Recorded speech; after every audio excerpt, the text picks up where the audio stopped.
$2 trillion got wiped out the US stock market. We're going to be talking about that. Warren Buffett moving money to Japan and investing in the biggest trading houses in Japan. Cryptocurrencies are tanking. We're also seeing Donald Trump is also continuing with these tariff wars with Mexico, Canada, China, and he just recently released an order that shows how much tariff people are going to be getting charged with. Nvidia just announced earlier on this month different products that they're going to be putting onto the scene, which is very exciting. They're leading the race. They've just released a new Blackwell GPU, which is about to take the world by storm. We are seeing a bit more tension with Tesla itself. We're seeing more people hating the fact that Elon Musk is having a very high position in terms of government, and they'd like to see him step down as being president of Tesla. We're seeing more threats between Donald Trump and Putin in terms of how they're conducting each other with the war. Putin's feeling that Zelensky should be stepping down from being president. He's not competent. Donald Trump has threatened against such actions. If Putin was to implement or push towards Zelensky stepping down from president, he would have to face 25% tariff on all Russian imports to the US. You know? Last but not least, we have an exciting segment whereby we're going to be showing you how to connect Tradingview with your Tickmill account so that you can trade directly from Tradingview, your live Tickmill account, with the efficiency of that. Also, for those of you that don't actually know much about Tradingview, we're going to be showing you the main differences between Tradingview itself, which is the #1 trading platform, and MetaTrader itself. What is the main differences? Let's break it down. Let's see what works for you and gives you the edge on the market itself. Don't forget to like and subscribe. And join our newsletter to be up to date with the hottest news trend that's happening in the financial market. Stay up to date by getting a notification every time we release content like this, and get market updates, a weekly market update sent to your email so that you are managing your trades to reach your take profit.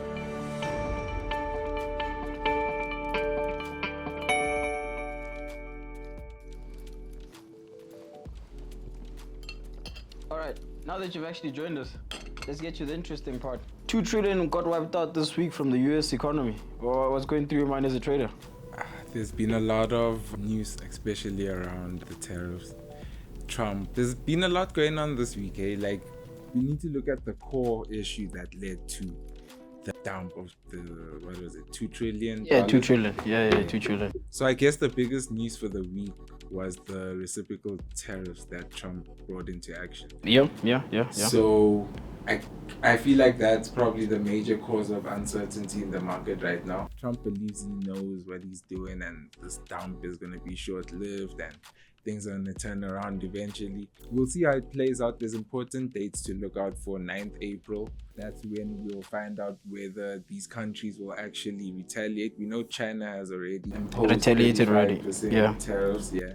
So I think what Trump is trying to achieve is he's trying to see if by imposing these tariffs, can he bring these other countries to the table for negotiating? Yeah, but I feel like the tariff thing is it sounds good, like from a theory, standpoint, but I mean it's a very risky gamble. I mean, at the end of the day, you don't want to find the United States being isolated or being, I mean, like, if you sanction everybody else or make it very hard to actually do business, then you might just find yourself as an island. I mean, at the end of the day, every country needs imports and exports, and I feel like it's a big part of it.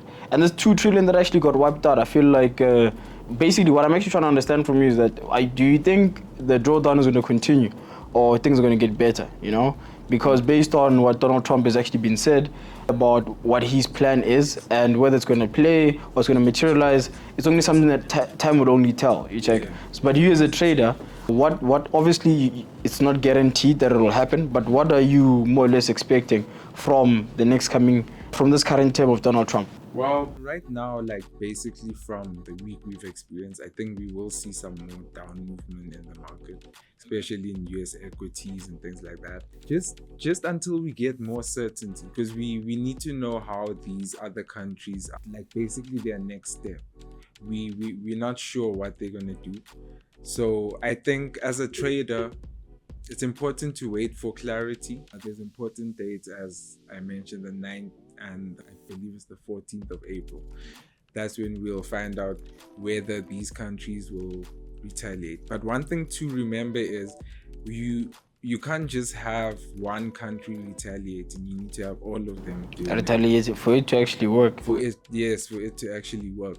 So with time we'll definitely see. I think one thing to remember is, what is Trump trying to achieve?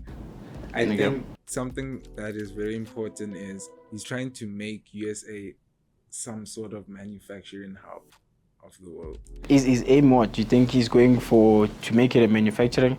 I don't think it's gonna be. There are a couple of factors that will make it very challenging for the US to be the manufacturing hub.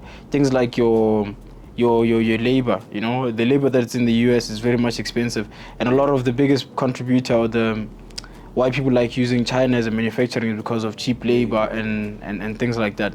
So if you're going to be now bringing business into the US, average wages are higher, and yeah, if you're starting with high wages from the cost of production, from the raw material, by the time the end product gets there, it becomes very much inflated in terms of price. Yeah. And I think also one thing to remember is, like, things are going to become expensive. So naturally, from a trader's perspective, that might not play too much into our favor in terms of getting the bull market that we're looking for, because like prices like electronics, simple things like electronics that come from China, clothes, most of the main things that are getting imported come from China.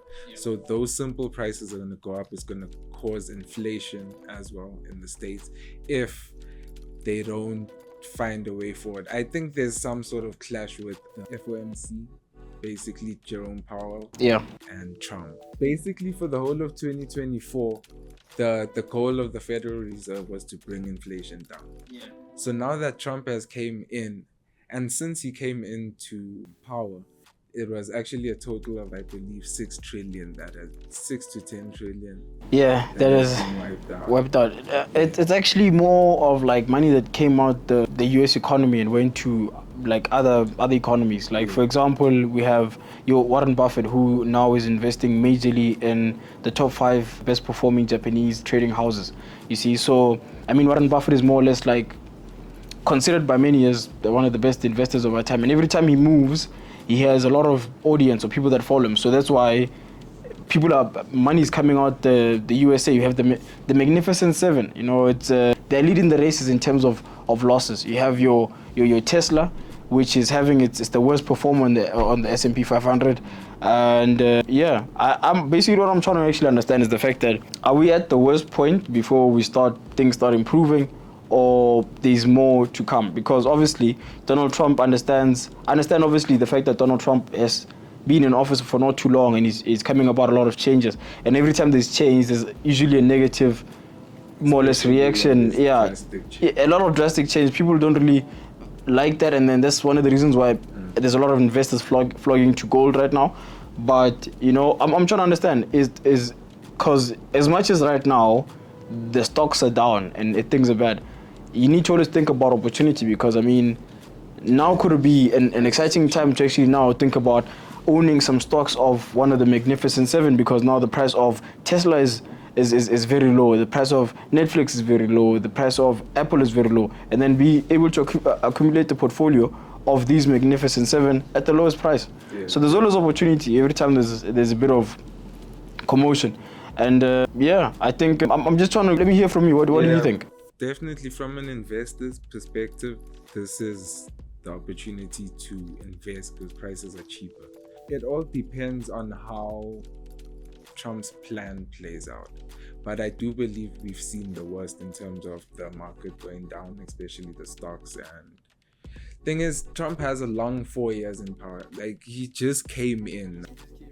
With drastic changes, you will see big declines because there's uncertainty. But I think it will be short-lived. I'm not saying in the next few weeks we'll see a bull market, but we'll see some sort of recovery. Yeah, I feel like also the guys that opposing Trump or against Trump, they are jumping onto this negativity that's kind of around, and they're pushing a very strong narrative of Trump being a failure, of him stepping in. Yes. But if you can think about the fact that he's only just been in power for X amount of time, he had to first start by changing genders. He had to immigration policies, migration policies, build a wall.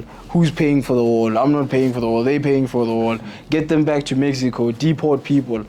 It's a lot. It's a lot of stuff that is involved, and at the same time, he's also fighting everybody. and you're fighting China, Russia, everybody. It's very confusing. One other thing that you talked about Trump wanting to be a manufacturing hub of the world, which is like the USA. This week, actually, Japan, China, and I think I'm not so sure which one is the last one, but they joined forces, which is the three major manufacturing hubs have joined forces to help each other, and Taiwan to get like semiconductors. You check, and them being able to join forces like that, it's not small numbers, because China's coming in with big populations and they're able to manufacture everything at low prices, and the fact that they're going to be getting raw materials from, they're creating a supply chain. All three of these countries are creating a supply chain to be able to create products cheaper and to encourage much fair trade between, the Asian countries. There's always tension between Asian countries and stuff. So let's see if Trump is going to really take over. How is he going to beat China to start with? Not to consider the fact that they're working with Taiwan and Japan, So let's see.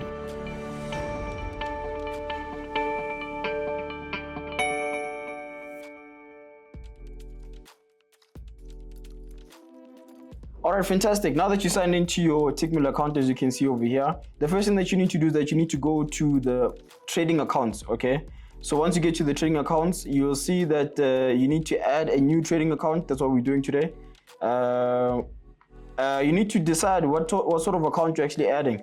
As you can see, there's a crypto promotion that's actually going on. So basically with the crypto promotion, based on your win rate in cryptocurrency, you stand a chance of winning up to 15,000 USD. So do check it out.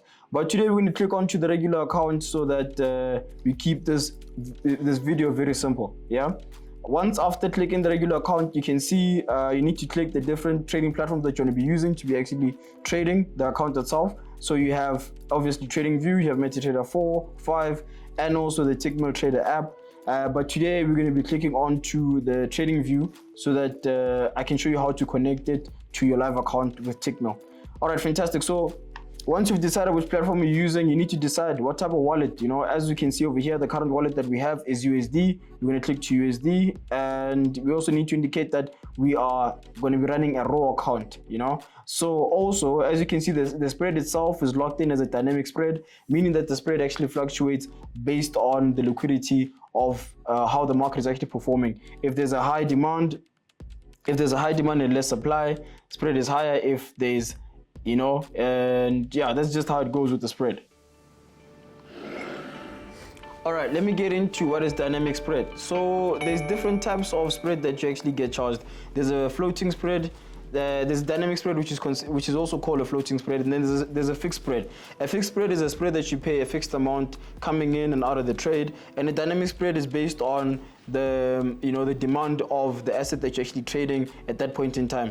Understanding that obviously assets during times of market closing and as well as impactful news like news events, the market will have different spreads. If there is a highly impactful news which is increasing the demand of the asset and there's less supply of the asset itself, then the spread will be relatively higher, and that's how the spread works.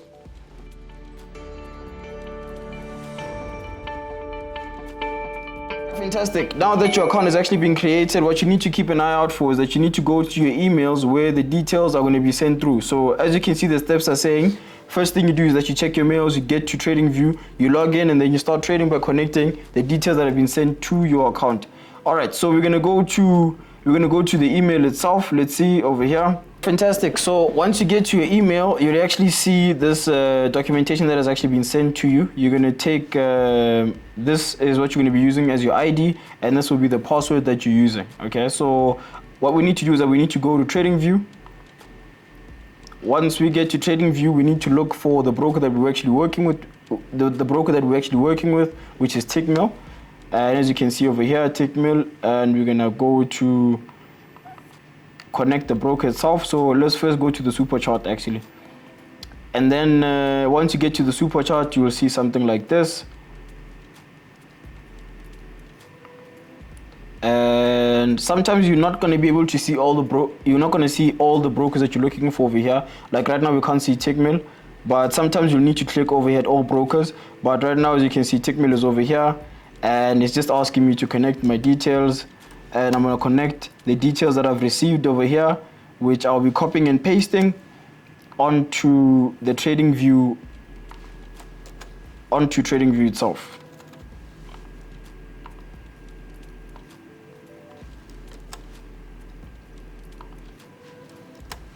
All right, and then we connect. And fantastic. Now you see the fact that you're seeing this icon over here saying Tickmill with this green little icon over here, it means that the account is actually being connected successfully. And as you can see, this is your live account along with your running trades that you're going to be having running over here. But as you can see, the account balance does not have much funds. And in terms of actually adding funds into this account, I will be making a deposit into the wallet and then transferring it into my Tradingview account, which I've opened in the client area over here. I hope this actually clarifies for you, and I hope you guys have fun trading on the best platform, which is Tradingview. I hope you guys succeeded connecting your Tickmill account to your Tradingview account. And yeah, leave a like in the video and show some love.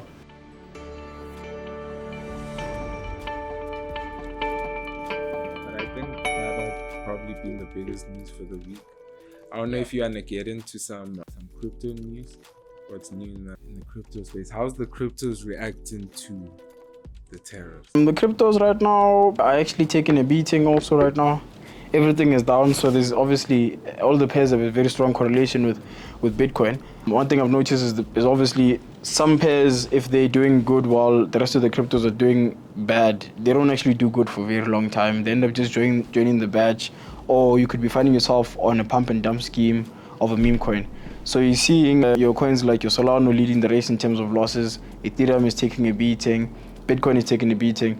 And yeah, more and more accounts are actually getting liquidated. More than 250 got liquidated over the past 24 hours. Yeah.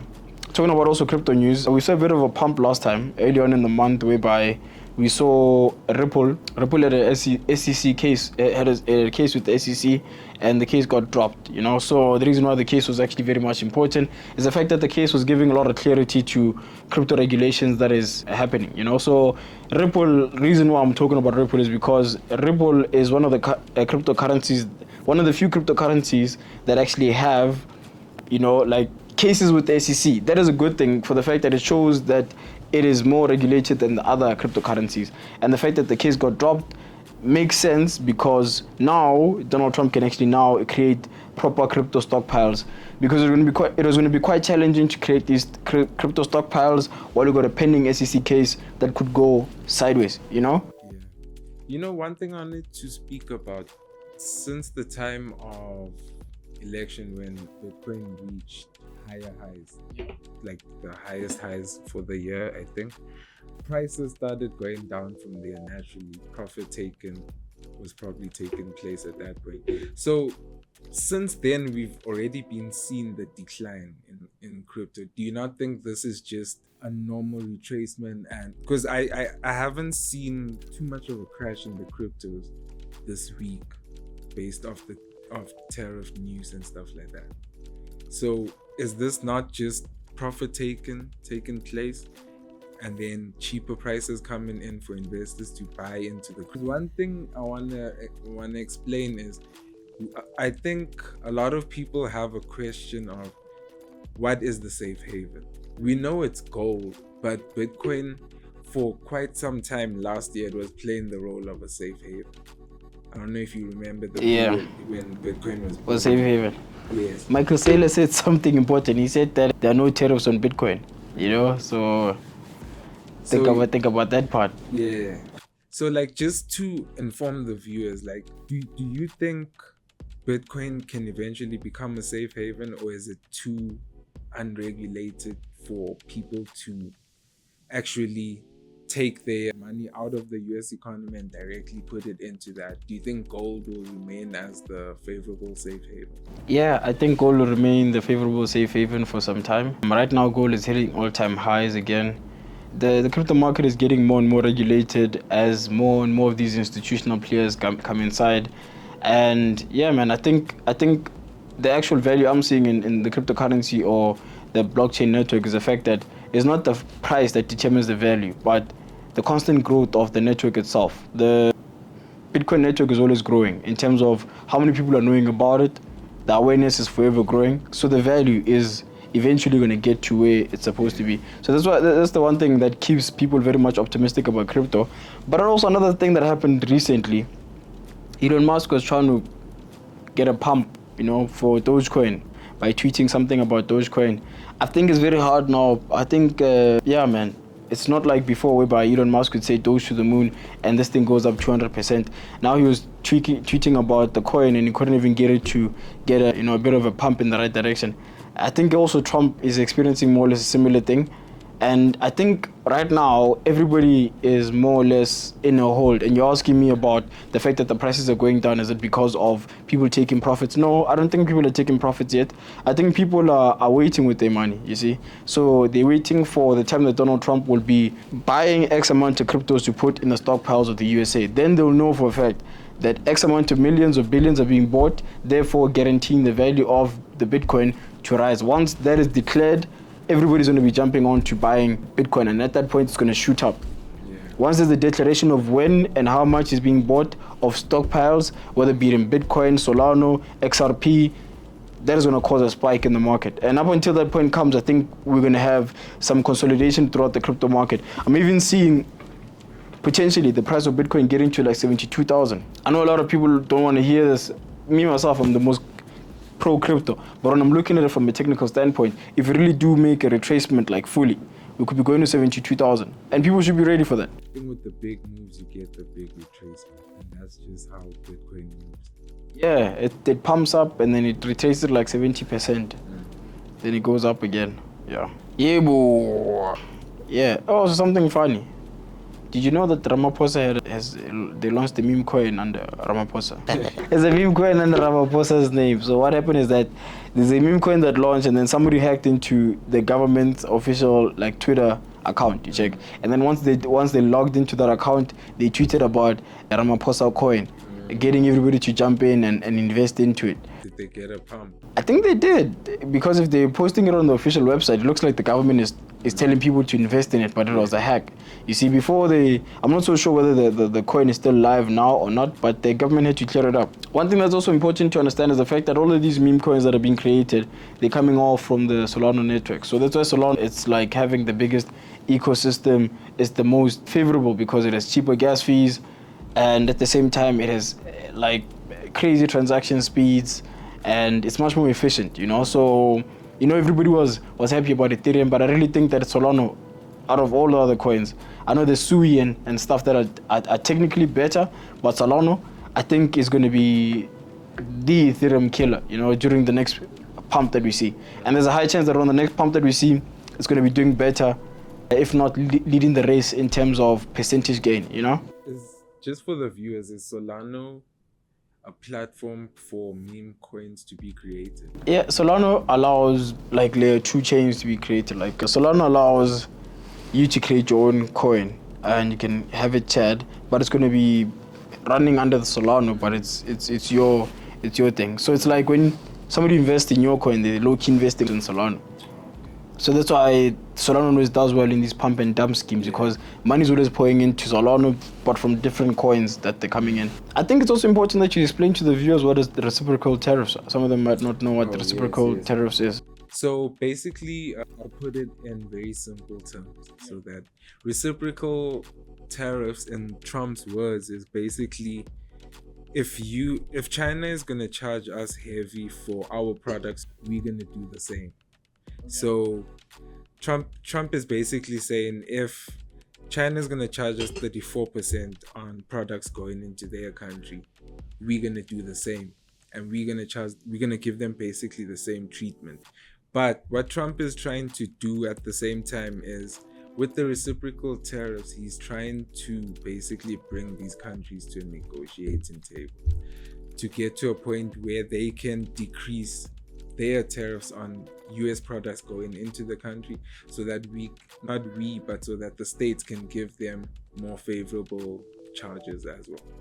So when it comes to reciprocal tariffs, just for some of the viewers that it might be new to a lot of us, what are some of the benefits and negatives that come with tariffs? Oh, okay. So the main thing with tariffs is to actually, the whole point of Donald Trump's tariff is to make sure that America is establishing its global dominance. So it has a short-term negative effect, but has a long-term positive effect. So in the short term, one of the negative things is that or the basic person or the average person is the one who experiences the biggest effect when there's tariffs. So basically, for the goods they're buying that they would have imported from China and got a cheaper price, now those goods are no more as cheap, forcing the consumer to buy more local goods. What that does is that it causes producers to establish businesses within the country itself so that they don't have to go through tariffs, and that creates jobs for the country itself. So that's the good thing of it, and the negative of it is the fact that the consumers are the ones that get affected by the tariffs the most. You see? Yeah. Okay. Yeah, it's like short-term inflation for the consumer, but long-term more job opportunity, and yeah. I think that also speaks to. I think people might. This is stuff that Trump has been speaking about. He's been trying to, like, promote domestic businesses, if I may say. Yeah. So, if it's gonna take drastic measures, I'm sure he knows what he's doing, and Only time will tell. Only time will tell. But we've spoken quite a bit about tariffs and stock market crashes and stuff like that. Let's get into a bit of Alibaba. We've seen in the past few weeks a strong up movement. Yeah. In the stock. Yeah, over the past couple of, I think maybe 3-4 weeks, the past month actually, Alibaba has actually been doing numbers. So basically what's happening is that in China, they don't actually, so the reason why Alibaba is actually doing quite well is the fact that in China right now, they're not actually allowing iPhones that have AI capabilities to be sold. So now there's a different type of iPhone that's being sold in China that does not have this open AI, which is ChatGPT, on the phone itself. So this is affecting China in a negative way. Now the iPhone is no more that much, and they are choosing to buy things like your Samsung and stuff like that. So that's why iPhone sales in China have been decreasing. And yeah, the share in terms of the consumer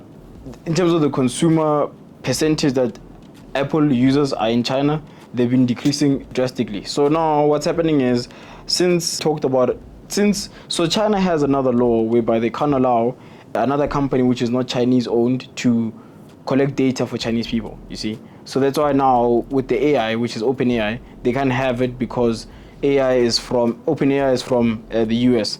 So now it created an opportunity for other companies to create either AIs and present them forward so that they can have them, linked to China and then have that AI on their iPhone. So let's keep in mind, OpenAI is run about some might say the most advanced, but it's questionable because there's things like your DeepSeek that came out which is more accurate, and there's more of these AIs that are popping up. And then we're coming to terms to understand that it's not about who's the most money, but you can spend the most money but not have the best technology, you see.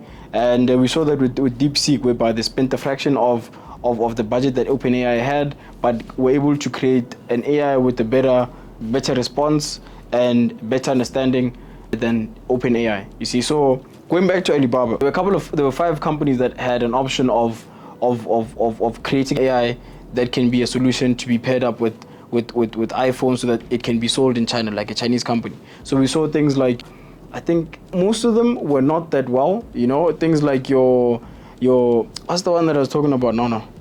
OpenAI. The one that DeepSeek, things like a DeepSeek is not even in the race like that. They actually created it by mistake. They were trying to create something that can trade stocks and get better outcomes. So they realized that the model that they built, it loses money more, you see, but is able to do other things. Then they ended up using it for that.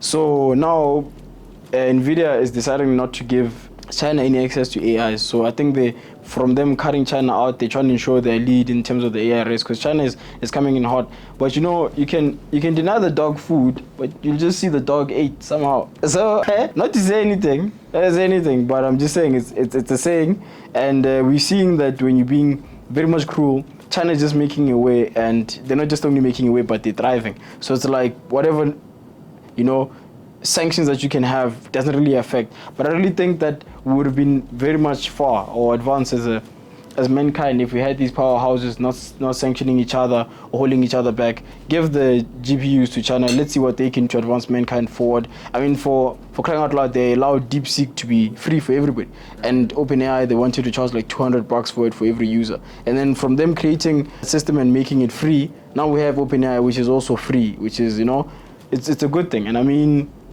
yeah, it should benefit everybody. And I know America's big on capitalists, but let's just try to advance mankind for a change. So yeah, to wrap it up, all of what I'm saying, Alibaba is planning to link up with Apple and provide AI capabilities onto a new version of smartphones that will be sold in China. So these version of smartphones that are going to be sold in China will increase the amount of phones that are being sold in China. And at the time, the AI that Alibaba is building is called Quan 2.0. So this Quan 2.0, apparently it's even better than OpenAI itself too. So it's like so much possibility, and that has caused the price of Alibaba to surge out to the point where it's at right now.